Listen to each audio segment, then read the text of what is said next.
Okay, so I want you to picture the smartest person you know. Mm. And I don't mean like the person who wins at trivia night. I mean the person who just seems to navigate all the chaos of life without getting mud on their shoes. One who always lands on their feet. Exactly. The one who dodges the layoffs, makes the right investments. So if I asked you to define their skill, you'd probably say they're experts at risk management. That's the standard definition, yeah. Yeah. They play chess while the rest of us are, playing checkers. It's all about prediction. And avoidance. They see the pothole before anyone else does, and Right. they steer around it. Right. But I've been reading this text from TOT Soul Map called The Art of Assessing Risk, and it completely wrecked that definition for me. Oh. Yeah, it actually made me a little uncomfortable because it argues that true experts, the genuinely smart people, they don't avoid risk at all. In fact, it argues that trying to avoid risk is actually the riskiest thing you can do. It's a really provocative stance. The whole premise is that true mastery isn't about dodging bullets in the external world. It's about seeing the risk in the structure of your own consciousness before it ever shows up in reality. Okay, structure of your own consciousness. That is a heavy phrase to drop in the first minute. It sounds like we are moving way, way beyond spreadsheets and SWOT analyses here. We are miles beyond spreadsheets. The analogy they use is a movie theater. If there's a scratch on the film reel, right, inside the projector, it doesn't matter how much you clean the movie screen, the scratch will always be there, projected onto it. Because the problem is in the source, not the display. Precisely. And that's the core thesis of this text. What we call external failures, a business collapsing, a painful divorce, a financial crisis, these aren't just random bad luck. They're projections. They are projections of an unilluminated internal state. They are the scratch on the film reel. So you're saying the chaos out there is actually a mirror of the chaos in here. That's the argument. And that's why really smart people fail. It's almost never because they didn't know the market trends. They fail because of what the text calls violent instabilities operating within. And that is our mission for this deep dive. We're going to try to identify those silent instabilities. The source breaks risk assessment down into 3 levels using this water metaphor. And I want to walk through them because I think most of us, myself included, get stuck at level 1. Level 1 is the physical assessment. This is the shell. It's all your financial calculations, your pro-con lists, your resource evaluation, that kind of thing. Which are useful. I don't want to sound like we're telling people to just throw away their calculators and, vibe their way through a merger. No, absolutely not. You need the calculator. But the text compares level 1 to standing at the edge of a lake and throwing the stone in. You see the ripples on the surface. And that's it. That's it. You're reacting to what's immediately visible. But if you stop there, you're missing the huge currents moving just underneath. Which brings us to level 2, the psychological assessment. This is where it gets a bit surgical. They call it the undercurrent. This is really the entry point for real awareness. Now, you're not looking at the numbers. You're looking at the person running the numbers.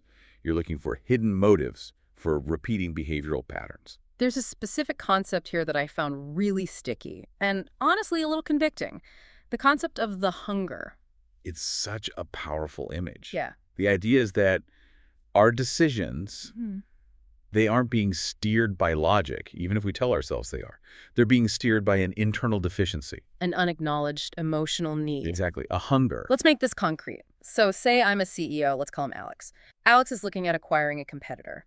On paper level 1, the numbers look okay. Not amazing, but okay. Right. But Alex is pushing hard for this deal. Okay. A level 1 assessment says, well, maybe he sees a synergy we don't. But a level 2 assessment asks, what is Alex's hunger? Is he hungry for a smart strategy? Or is he hungry for dominance? Did his main rival just make a big splash and now he needs to feel like a titan of industry again? So the hunger for status is actually driving the bus. And the spreadsheets are just the passengers along for the ride. Or think about a different scenario. You're avoiding a difficult conversation with a partner. You tell yourself, oh, the timing isn't right, or I don't want to ruin the weekend. But the level 2 reality might be a hunger for safety. You're terrified of conflict, so you risk the relationship's long-term health to feed your immediate need for safety. And that is the underwater whirlpool. You think the water's calm because you aren't fighting, but underneath, that current is dragging you both out to sea. Which leads us to the deepest level, level 3, the soul assessment. Okay, this is the specific domain of TOT Soul Map. And I have to play devil's advocate. Soul assessment sounds beautiful, but is it practical? If I'm staring at a profit and loss sheet, how does soul assessment help? It's practical because it addresses the ultimate sustainability of any decision. Level 3 asks 3 huge questions. First is positioning. Where am I really standing on my life's journey? Okay. Second is reflection. Does this decision expand or contract my inner space? Expand or contract. I like that as a metric. It's so visceral. You can feel that in your gut before your brain even catches up. You can. If you think about taking a high-paying job that requires 80 hours a week, your wallet expands. But your inner space, your capacity to breathe, to be present, it might contract violently. And the third question. Harmony. Did this beat in time with the deepest call of my soul? When you reach this level, the text says you stop looking at the water. And you realize you are the water, you become the ocean. And when you are the ocean, you don't fear the waves. Exactly. Which brings us to the 4 pillars of awakening. Because it's one thing to say, be the ocean, and a whole other thing to do it when your inbox is full of angry emails. This is sort of the internal risk map. Right. And it's so important to note, these pillars aren't for judging yourself. This isn't about being good or bad. It's about location. It's about seeing where you are operating from. So pillar 1 is know yourself. But again, not in the, I'm an ENTJ kind of way. No, not at all. Yeah. This is about knowing your body truth. And specifically, identifying that hunger we just talked about. There's a morning ritual in the text that I've actually tried a few times since reading this. You ask yourself, which hunger will not lead me today? Love the phrasing of that. It acknowledges the hunger's there. It doesn't ask you to pretend you're a robot. Yeah. You might wake up and realize, okay, today, that hunger for recognition is really strong. Yeah, maybe you felt ignored in the meeting yesterday. Right. So you name it. You just say, I see you, hunger for recognition. You're in the car, but you are not driving. Exactly, because if you don't name it, it grabs the wheel. And you spend the whole day interrupting people, taking credit for things, sending unnecessary emails, all to feed that hunger. Okay, pillar 2 is see the chain. This is about karma. But not the way people usually talk about karma, like, I did something good, so I'll find 20 bucks on the street. No. right. In this context, karma just means cause and effect over time. It's about the progression. Action leads to result. Result leads to habit. Habit becomes pattern. Pattern forges character. And character that creates destiny. Let's apply this to a work situation. Let's go back to Alex, our CEO. Okay, let's say Alex has a high-performing manager who is absolutely toxic, creates a culture of fear, but hits the numbers every single quarter. The level 1 assessment says, keep him. The numbers are good, high reward, low risk. Right. But look at the chain. The action is keeping the toxic manager. The immediate result is you hit your targets. But what's a habit being formed? The habit is valuing revenue over culture. And the pattern becomes ignoring bad behavior as long as it pays. Yeah. And that shapes the character of the entire company. It becomes a place where ruthlessness is rewarded. And the destiny. The destiny is that the company loses its soul. The best talent leaves. And eventually the market turns, and there's no loyalty left to save it. So the real risk was never on the quarterly report. The risk was in the chain of karma. And that's why the text suggests the 5-year test. Before a big decision, ask yourself, if I live according to this choice for 5 years, who will I become? Not what will I have, but who will I be? That is a terrifying question if you're honest with it. It really cuts through the noise. Pillar 3 is hold the axis. This sounds like something out of martial arts. It is similar. It's about having a core that allows you to bend without breaking. The sign of a strong axis is that praise doesn't elevate you and criticism doesn't crush you. Which is incredibly hard. I mean, if I get a bad review, I'm crushed. If I get an award, I'm flying. That just means your sense of worth is external. You're a leaf in the wind. Holding the axis means success and failure are just weather. They happen to you, but they don't define you. So what's the practice for that? The text suggests a somatic one. When you're stressed, just place a hand on your chest, breathe, and ask, what is most true for me right now? It pulls you out of the frantic narrative and back into your body. And finally, pillar 4. Go the long way. The contrast between the hunter and the gardener. The hunter lives for the kill, that immediate win. The gardener lives by the season. They understand that things take time to grow. So the practical advice here is simple. Tend the soil. Spend at least 1 hour a week just doing maintenance meditation, a walk in nature, silence. It's like changing the oil in your car. We try to drive our minds for decades without ever popping the hood. And then we wonder why the engine seizes up on the highway. This transitions perfectly into the next section, which I think is maybe the most critical part of the text, the 4 invisible risks. These are the traps we fall into when we ignore those pillars. These are the risks that will never, ever show up on a SWOT analysis. No. Okay, so risk number 1, living in a false narrative. This is like imposter syndrome, but deeper. It's when the story you tell about yourself becomes a prison. Let's go back to Alex. Maybe his narrative is, I am the fixer. I can solve any problem. That sounds like a good narrative to have. It works great until he faces a problem he can't solve. Or until he's so exhausted from fixing everyone else's mess that he just collapses. The warning sign here is fatigue. Deep, soul-level fatigue from the performance. So if you're feeling that bone-deep tiredness, it might not just be your workload. It might be the weight of the mask you're wearing. Exactly. Okay, risk number 2, betting the future on current emotions. I feel like this one destroys the most careers. Oh, yeah. It's the rage quit. You Yeah. have one frustrating afternoon, you feel disrespected, and that anger feels so total, so absolute that you make a permanent decision, quitting, firing someone, burning a bridge, just to relieve a temporary feeling. You're using today's weather to plan next year's harvest. It's insane. And the warning sign is rushing. If you feel an urgent, frantic need to act right now just to make a feeling stop, you are in the danger zone. That's not intuition.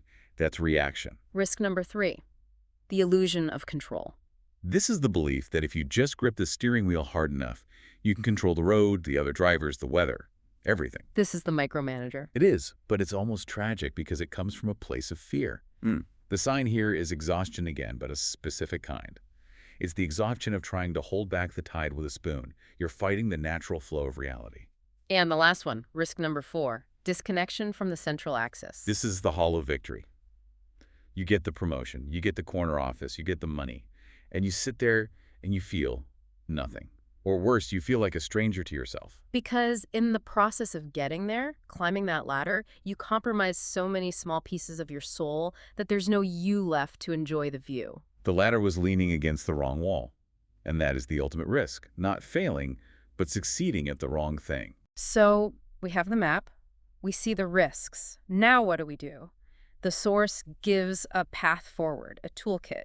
It lists 7 steps, but they really break down into 3 phases for me. I agree. It's not a laundry list, it's a protocol. The first phase is just stop and locate.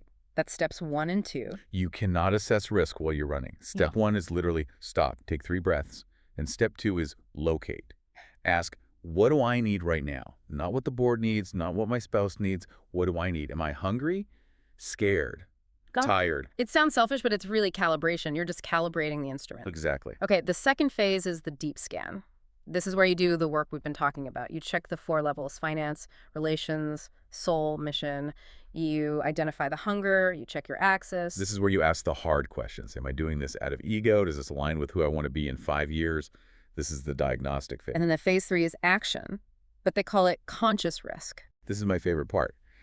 The goal of TOT Soul Map isn't to make you risk averse. It doesn't say, don't take the job. It says, if you take the job, do it with your eyes wide open. Know that it's going to be hard on your family. Know that it seeds your hunger for status. If you choose it, own the choice.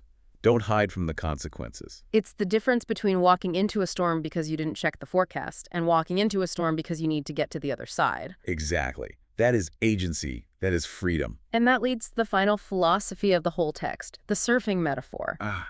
And I know, surfing the waves of life sounds like a poster in a dentist's office from 1995. It's a bit of a cliche, yeah. It is. But cliches are often true. And in this context, think about the physics of it. We usually define safety as a calm sea. No waves, no risk. But the ocean is never calm forever. Right. So if your safety depends on the ocean being flat, you are never safe. Yeah. You're always anxious, just waiting for the next wave. What 2T Soul Map argues is that true safety, true freedom, isn't the absence of waves. It's the ability to surf them. It is the ability to surf them. It's internalizing the stability. Yes. If you build that axis, if you know your hunger, if you see the chain, then the world can be chaotic. The market can crash, plans can fail, and you remain standing. You remain you. Dancing with uncertainty. That's the goal. Not to control the uncertainty, but to dance with it. It's just a complete paradigm shift. Instead of risk management being about building higher walls to keep the world out, it's about building a stronger spine to handle whatever the world throws at you. And a clearer heart to understand why it's happening. It is a lot to process, but I think for me, the biggest takeaway is that 5-year test. Asking who will I become instead of just what will I get?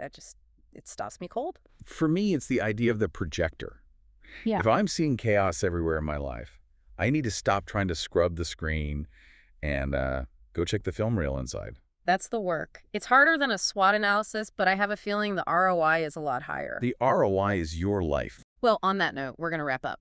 Next time you're facing a big decision, a career pivot, a relationship change, a major investment, maybe just take a minute. Check the hunger, check the chain, and ask yourself if you're ready to serve. Look inward first. That's where the real risk lives. Thanks for diving deep with us. Catch you on the next one.